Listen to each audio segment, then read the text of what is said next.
উত্তৰ গুৱাহাটীৰ ৰজাদুৱাৰ মণি কৰ্ণেশ্বৰ স্থিত ৩৪৬ বছৰীয়া প্ৰাচীন দিহিং নামঘৰত অখণ্ড ভাগৱত পাঠৰ আয়োজন।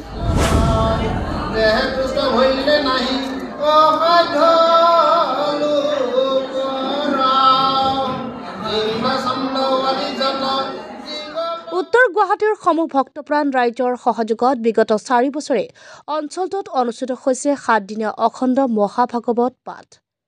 সোমবাৰৰ পৰা আৰম্ভ হোৱা অখণ্ড ভাগৱত পাঠৰ বিৰামহীনভাৱে ৭ দিনে চলিব মহাভাগৱত পাঠৰ কাৰ্যসূচী। স্থানীয় তথা অসমৰ বিভিন্ন প্ৰান্তৰ পৰা অহা প্ৰায় ৫০ৰো অধিক গৰাকী অভিজ্ঞ পাঠকে অংশগ্ৰহণ কৰিছে এই অখণ্ড ভাগৱত পাঠত। ভাগৱত শ্ৰৱণ কৰিবলৈ উত্তৰ গুৱাহাটীৰ ৰজদুৱাৰ মণি কৰ্ণেশ্বৰৰ লগতে শ্ৰী শ্ৰী প্ৰাচীন দিহিং নামঘৰত ভিৰ কৰিছে ভক্ত বৈষ্ণৱে। ভাগৱত শ্ৰৱণ কৰিবলৈ উত্তৰ গুৱাহাটীৰ ৰজাদুৱাৰ মণি কৰ্ণেশ্বৰৰ লগতে শ্ৰী শ্ৰী প্ৰাচীন দিহিং নামঘৰত ভিৰ কৰিছে ভকত বৈষ্ণৱে। ভাগৱত পাঠৰ শেষৰ দিনা স্মৃতিগ্ৰন্থ উন্মোচনৰ লগতে শোভাযাত্ৰাৰে সামৰণি পৰিব অখণ্ড ভাগৱত পাঠৰ। আমিনগড়ৰ পৰা গোবিন্দ দাসৰ ৰিপৰ্ট, পি সংবাদ। আমি নমস্কাৰ।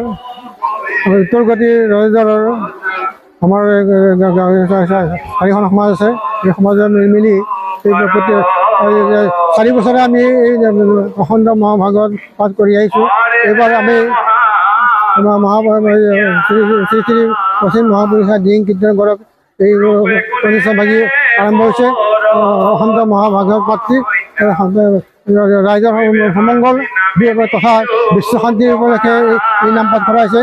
কলিযুগত এই নাম ধৰ্মই একমাত্ৰ উপায়। সেয়েহে এই মহাভাগৱতৰ কৃষ্ণৰ কথা শ্ৰৱণ কীৰ্তন কৰিবৰ কাৰণে এই অনুষ্ঠানটো পতা হৈছে। আৰু ইয়াতে আমাৰ অসমৰ বিভিন্ন ঠাইৰ পৰা দৰ্শক আৰু পাঠকসকল আহিছে।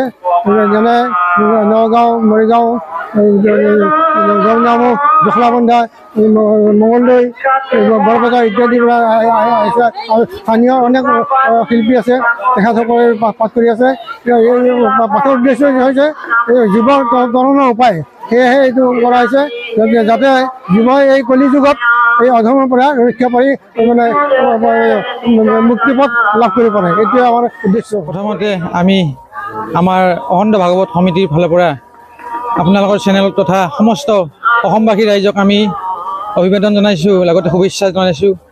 আমাৰ উদ্দেশ্য হৈছে মানৱ কল্যাণ আৰু বিশ্ব শান্তি, আৰু লগতে উঠি অহা প্ৰজন্মৰ যি মানসিকতাত ভুগি আছে তেওঁলোকে যাতে ভাগৱত বাক্যৰ দ্বাৰা তেখেতলোকে যাতে জীৱনত আগুৱাব পাৰে, ধীৰ স্থিৰ গম্ভীৰ হ'ব পাৰে, এই আমি কামনা কৰিছোঁ। লগতে সমস্ত সমংগল বিধান কৰিছোঁ। সকলো নিগম কল্পতৰু তাৰ ফল মহাভাগৱত শুক মুখে ৰাখি ভূমিত ভৈলা বিদিত কৃষ্ণৰ চৰণে দিয়া মন পৰম সন্তোষে পিউক ফল কৃষ্ণ। ভাগৱত পাঠৰ অন্তত আমাৰ প্ৰথমে আপোনাৰ 11:30মান বজাত আমাৰ ভাগৱত সামৰণি হ'ব।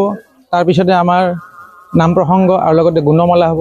তাৰপিছত আমাৰ গুৰুদেৱ নাম ভকত 4 বস্তু বুলি আমি যি মহাপুৰুষৰ দৰ্শন আছে, সেই দৰ্শন অনুযায়ী 4 গছিৰ বন্তি আমাৰ কি কৰা হয়, 4 নামঘৰত প্ৰতিষ্ঠিত কৰা হয়। আৰু লগে লগে আমাৰ শোভাযাত্ৰা উলিওৱা হয়। আৰু লগতে আমাৰ অখণ্ড ভাগৱত সমিতিৰ আমাৰ 4ৰ্থ বাৰ্ষিক আমাৰ আলোচনী এখন আছে, স্মৰণিকা, সেইখন আমাৰ মানে উন্মোচন কৰা হ'ব। এইখিনি আজি সুদীৰ্ঘ এই 4ৰ্থ বৰ্ষত ভৰি দিছে এই অনুষ্ঠান। মই আৰম্ভণিৰ পৰাই ইয়াত সহযোগ কৰি আছোঁ।